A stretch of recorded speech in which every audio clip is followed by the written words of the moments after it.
माननीय अध्यक्ष महोदय, प्रदेश कांग्रेस कमेटी श्री जीतू पटवारी जी, AICC के माननीय सचिव महोदय मित्तल जी, NSUI के माननीय पदाधिकारी, AICC के यहाँ पे मौजूद और सभी हमारे वरिष्ठ कांग्रेस। मैंने हमेशा इस बात को कहा है, भारतीय जनता पार्टी और RSS का स्वरूप व्यवसायिक है। वो सेवा करने नहीं आते हैं, खाओ और खाने दो की मानसिकता से आते हैं। अधिकारी कर्मचारी से मिलकर पहले तो ऐसे ढूंढते हैं जो भ्रष्ट हो और उनके कहने में चले, और यही आप देख लीजिए, जहां जहां भाजपा का राज रहा है और जब से मोदी जी की सरकार आई है, पूरे देश में अनेक घोटाले हो रहे हैं। लेकिन नरेंद्र मोदी जी जो कहते थे न खाऊंगा न खाने दूंगा, वो किसी भी घोटाले पर न तो जांच बैठाई, न उन्होंने कभी इस बारे में अपना मुंह खोला। नीट एग्जाम के बारे में आज यहां धरना है। 2 इम्तिहान हुए, UG NET और नीट। UG NET जो हुआ वो असिस्टेंट प्रोफेसर्स के लिए हुआ और रिसर्च फेलोज के लिए हुआ, और लगभग एक समय पे हुआ। लेकिन उस पर जब शिकायत आई तो जिन महाशय प्रदीप जोशी जी, जो कि नेशनल टेस्टिंग एजेंसी के अध्यक्ष हैं, जिनका की इतिहास जीतू भाई ने बताया है, उन्होंने उसको तो कैंसिल कर दिया। लेकिन नीट एग्जामिनेशन, जिसमें कि 14 लाख विद्यार्थियों का भविष्य उस पर निर्भर है, उस पर वे हर कदम पर झूठ बोलते हैं। पहले कहा पेपर लीक नहीं हुआ, जब प्रमाणित हुआ तो कहा इसकी जांच होगी। पहले ग्रेस मार के मना कर दिया, फिर उसको स्वीकार किया। आज मुद्दे क्या है? मुद्दा साफ है। भाजपा के राज में जितनी भी नियुक्तियां हुई है, चाहे उत्तर प्रदेश में, चाहे छत्तीसगढ़ में, चाहे मध्य प्रदेश में, चाहे जहां भी हो, वहां भर्ती में घपला हुआ है। व्यापम का जो की प्रक्रिया थी वो क्या थी? व्यापम की प्रक्रिया भी वही थी, पेपर लीक हो, पहला कदम। ये महाशय प्रदीप जोशी जी का उल्लेख इन्होंने किया है, जब वो प्रदेश कांग्रेस कमेटी PSC के चेयरमैन बने, यहां पर पेपर लीक हुआ। छत्तीसगढ़ गए, वहां हुआ। UPSC के वहां से UPSC गए, वहां भी शिकायतें आती थी, लेकिन उसमें क्योंकि प्रिलिमिनरी हो जाते हैं, उस पर ज्यादा विवाद नहीं हुआ। और ऐसे ही व्यक्तियों को भारतीय जनता पार्टी चुनती है, जो कि खुद खाएं और खिलाएं और मन मर्जी से वो अपना काम करें। अब दिक्कत यह है कि जांच कौन करे? हमारे केंद्रीय मंत्री HRD के, उन्होंने आज तक एक भी शब्द नेशनल टेस्टिंग एजेंसी के अध्यक्ष प्रदीप जोशी के बारे में नहीं कहा, जो लगातार झूठ बोलते जा रहे हैं और लगातार मंत्री जी को गलत ब्रीफ करके उनकी भी पोजीशन कॉम्प्रोमाइज कर रहे हैं। अरे मंत्री जी, आप इस्तीफा मत दीजिए, कम से कम इस प्रदीप जोशी जो एनटीए का चेयरमैन है उससे तो इस्तीफा ले लीजिए। वो भी नहीं लेंगे, क्योंकि सब मिली भगत है। और इसी मिली भगत का ये कारण है कि आज पूरे देश में एक अविश्वास पैदा हो गया। आज वो लोग कहां हैं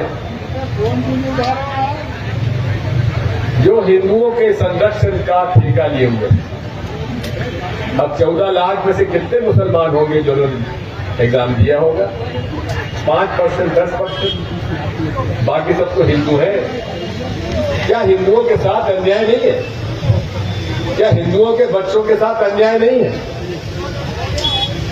वो पालक जो अपने जीवन की कमाई अपने बच्चों को कोचिंग सेंटर में भेजकर नीट के एग्जाम भरोसे दिलाते हैं कि उनका बेटा बेटी नीट में पास होगा, लेकिन आज आरएसएस का एक शब्द नहीं आया, प्रधानमंत्री जी चुप है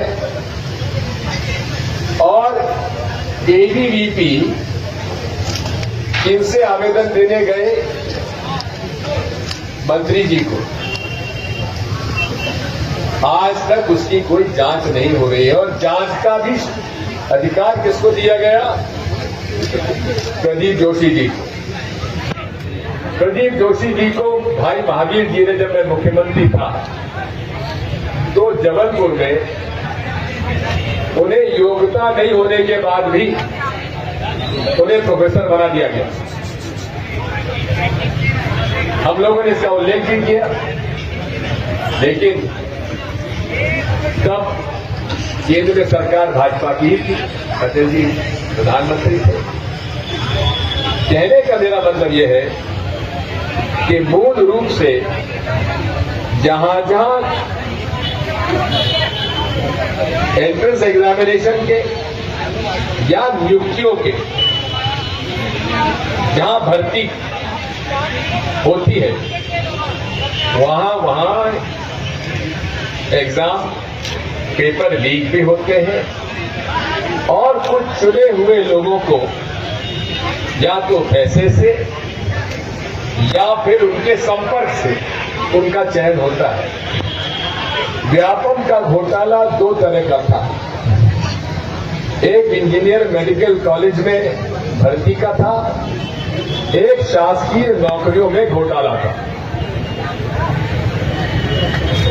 सुप्रीम कोर्ट ने दोनों की जांच करने के लिए सीबीआई को सौंपा था। हम सोचते थे कि सीबीआई प्रीमियर इंस्टीट्यूशन है, ईमानदारी से जांच करेंगे, लेकिन उन्होंने भी जांच ऐसी की जिसने बेचारे ने पैसा दिया वो जेल में और जिसने पैसा लिया वो आज भी कुर्सी पर बैठा हुआ। ये है सीबीआई का इन्वेस्टिगेशन। और नर्सिंग घोटाले में तो सीबीआई के लोग भी पकड़े गए पैसा लेते हुए। नर्सिंग घोटाला भी बहुत बड़ा घोटाला है। और आपने ठीक कहा जीतू पटवारी जी, विश्वास सारंग इसमें पूरी तरीके से शामिल है घोटाले में। इनके खिलाफ उनसे क्या आंदोलन नहीं करना चाहिए? इनसे क्या इस्तीफा नहीं मांगना चाहिए? ये जहां जाए वहां तख्तिये लेकर हमको क्या खड़े नहीं होना चाहिए? भ्रष्ट मंत्री इस्तीफा दो, जब तक हम नहीं करेंगे ये बेशरम लोग कभी नहीं सुधरेंगे। मुख्यमंत्री बदले हैं, नए मुख्यमंत्री जी हैं। अब नर्सिंग घोटाला तो उनके समय नहीं हुआ, तो कम से कम अपनी यादगी लाठी उठाए, तो यादगी लाठी उठाकर इनको सबको ठीक करे, बेईमानों को, इन सबको उजागर करे इनका भ्रष्ट आचरण। पटवारी में घोटाला, शिक्षकों में घोटाला, नर्सिंग कॉलेज में घोटाला, पूरे तरीके से घोटाले चले हुए हैं और जनता को धर्म के नाम पर ये ठग रहे हैं। जहां जिनको ठगा जा रहा है उनका तो विश्व हिंदू परिषद, बजरंग दल, आरएसएस, वो तो उनकी कुछ पैरवी करे भाई। क्या आरएसएस के लोगों को नहीं मालूम भोपाल के कि नरसिंह घोटाला किसने किया? क्या आरएसएस के लोगों को नहीं मालूम भोपाल के कि जो उनका पैसे का लेन देन करता है उनके स्टाफ पे है, उस पर कोई आवाज क्यों नहीं उठाते? बात यही है, हमें जन जन के पास जाना पड़ेगा और विशेषकर हमारे एनएसयूआई, जैसा कि जीतन जी ने काफी कहा है, युवक कांग्रेस को, मैं अब बहुत इस बात के पक्ष में नहीं हूं कि इनको बेचारों को डंडे पड़वाओ, वाटर कैनल लगवाओ। इनको छांटना चाहिए कौन कौन के बच्चों को नीट में इम्तिहान देने के बावजूद भी उनका 500 से नीचे का कट ऑफ आया है। क्योंकि पहले तो 500, 550 तक ही लोगों को सरकारी कॉलेज मिल जाया करते थे। आज 650 का आने वाला नीट ये उसको सरकारी मेडिकल कॉलेज नहीं मिलने वाला है। आखिर वो अपने बच्चों को कैसे पढ़ाएगा? ईमानदार गरीब के बच्चे न तो मेडिकल कॉलेज में जा पाएंगे, न सरकारी नौकरियों में जा पाएंगे। केवल वही जाएंगे जिनके पास काला धन है और जो नालायक बच्चों को भी लायक साबित करके उन्हें नौकरी दिलवाएंगे, उनको डॉक्टर बनवाएंगे। पहले तो केवल मध्य प्रदेश की बदनामी होती थी कि दिग्विजय सिंह जी आपके राज्य का व्यापक डॉक्टर से इलाज नहीं कराएंगे। अब बताओ मोदी जी कि नीट में 720 नंबर पाने वालों से इलाज कौन कराएगा? हम आपसे पूछना चाहते हैं। अरे एम्स में सीटें हैं 50 और 67 लोगों को 720 नंबर आ गए, 100%। अब 67 में से 50 लोगों कैसे छांटोगे जिनको एम्स में भर्ती होगी? और जानकारी मिल रही है, उन्होंने कहा साहब जिसके फॉर्म पहले भरा होगा उसको हम दे देंगे। ये कोई मजाक है भाई? ये सब घपला ढकने का एक तरीका है। अब ये कहते हैं हमने ग्रेस मार्क जो दिए वो 1563 लोगों के लिए दिए। अरे आप उजागर तो करो, पूरी पारदर्शिता तो लाओ कि कितने लोगों को आपने ग्रेस मार्क दिए, तब तो पता पड़ेगा। आपने कह लिया हम मान लें, आप पर भरोसा नहीं है श्रीमान प्रदीप जोशी जी। माननीय हमारे धर्मेंद्र प्रधान जी से मेरी प्रार्थना है कि आप यदि अपनी ईमानदारी साबित करना चाहते हैं और आप नीट के घोटाले का जो भंडा फोड़ना है, टूटा है आपके सिर पर, उससे बचना चाहते हैं तो तत्काल एनटीए के अध्यक्ष का इस्तीफा ले लीजिए और पूरी जानकारी जो है उसकी इंक्वायरी कराइए और टेक्निकल ऑडिट आज कराने की, फॉरेंसिक एक टेक्निकल ऑडिट कराने की आवश्यकता है, जो कि बड़ी आसानी से हो सकती है। पूरे 14.5 लाख स्टूडेंट्स की टेक्निकल फॉरेंसिक ऑडिट कराने की आज आवश्यकता है।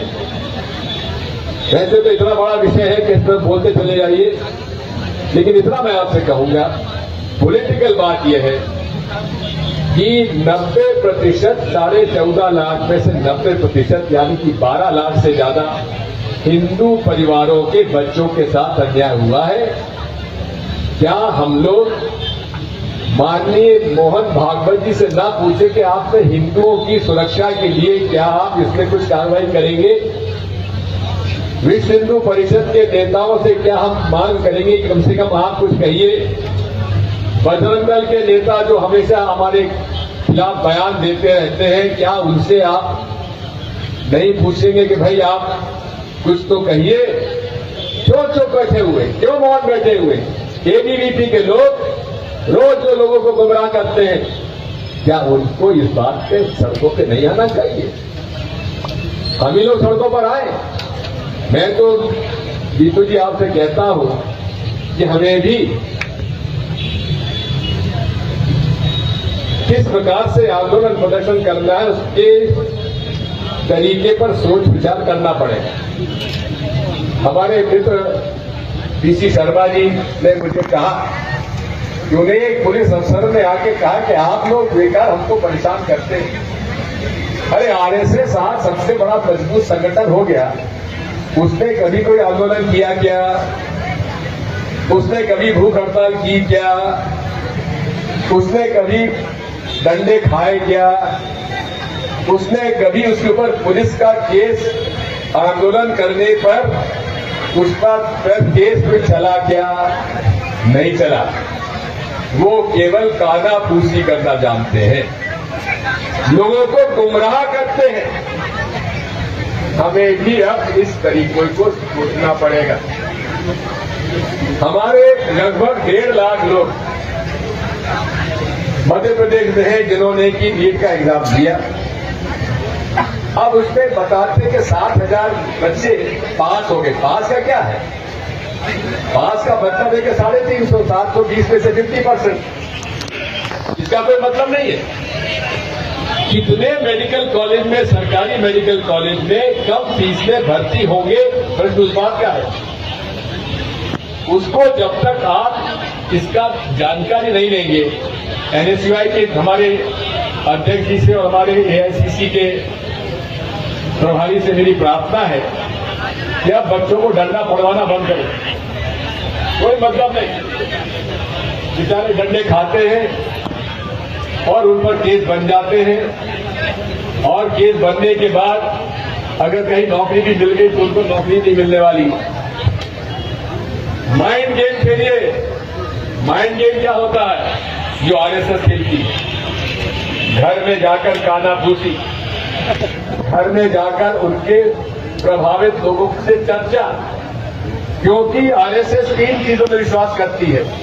पहले पर्चा, मतलब पहले पर्चा बांटेंगे, फिर करेंगे चर्चा और फिर करेंगे खर्चा। इसको जब तक आप नहीं अपनाएंगे तब तक संघ से नहीं लड़ सकते। संघ का सबसे प्यारा व्यक्ति कौन है मध्य प्रदेश में? दिग्विजय सिंह। क्योंकि मैं संघ को उनसे ज्यादा जानता हूं और उनके बहकावे में नहीं आता। मेरे घर में भी आते हैं, बड़ी मीठी बात करेंगे, आप दिग्विजय सिंह महान है, आप क्यों ऐसा कहते हैं? जब गया चाय पियो, घर वापस जाओ। बात यही है, आज इस देश को जिस मानसिकता से हमारे देश के सांप्रदायिक सद्भाव को, जिस प्रकार से देश के हमारे विभिन्नता के एकता को ये बिगाड़ रहे हैं, हम तो आपसे ये भी कहेंगे श्रीमान।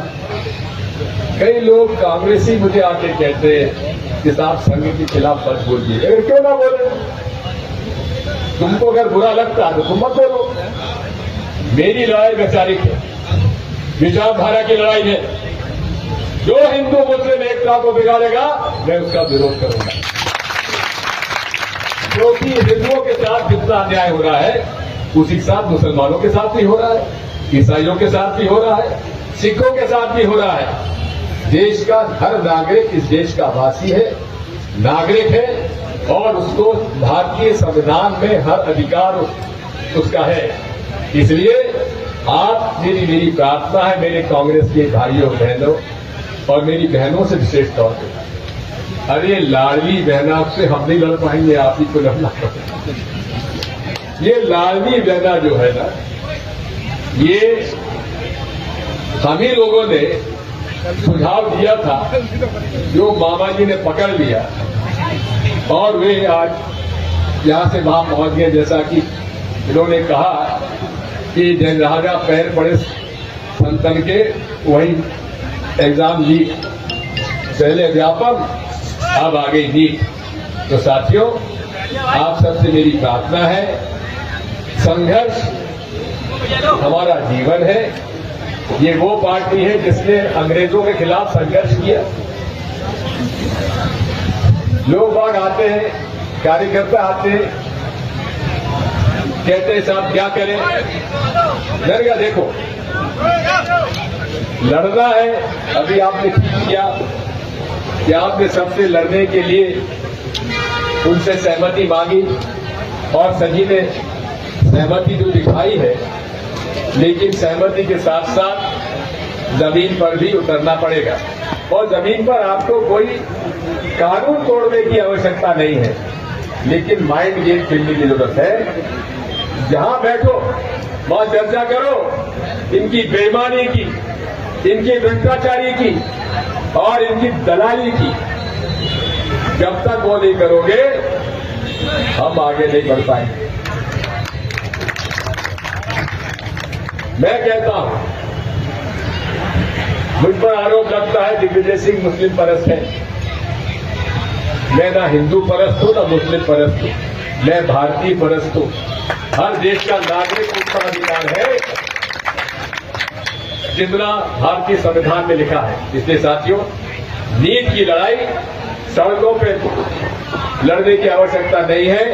उन प्रभावित परिवारों के, इन प्रभावित परिवारों के घर पे जाकर उनसे चर्चा करो, ये हमारी आवश्यकता है। ये आप चिंता मत करो, वो अपना पुराना साथी है, वो आंदोलन प्रदर्शन में हमेशा साथ आता है।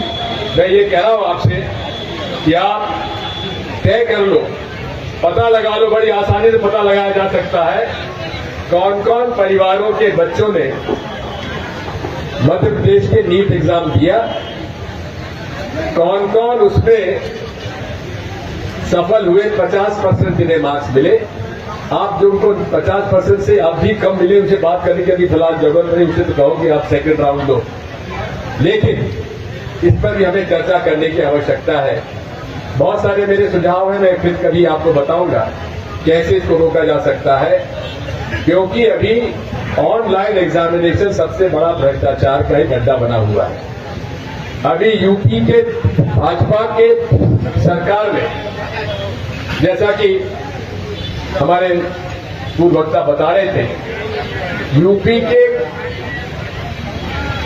भर्ती में जो एजेंसी लगाई गई वो गुजरात की एजेंसी थी और वहां उसके पकड़े गए और वो भाग गया। जम्मू कश्मीर को भी इन्होंने नहीं छोड़ा। अभी सब इंस्पेक्टर 1200 की भर्ती को हुआ, पहले ऑफलाइन हुआ, पेपर लीक हुआ, फिर ऑनलाइन किया, उसके अंदर उस कंपनी को ठेका दिया गया जो कि ब्लैक लिस्टेड थी। मध्य प्रदेश में भी ऑनलाइन जितनी भी कंपनी को ठेका दिया जाता है, अधिकांश, मैं तो कहूंगा 100% ब्लैक लिस्टेड कंपनी को दिया जाता है, क्योंकि वो घपला करने में माहिर है। और घपला करने में माहिर जो है, उन्हीं को तो भारतीय जनता पार्टी सरकार को बचनी चाहिए, जो खाए और खिलाए। यही मेरी आपसे प्रार्थना है। आप सब ने गर्मी के अंदर बैठकर आज कांग्रेस का समर्थन किया। आप सबको बहुत बहुत धन्यवाद। भारत माता की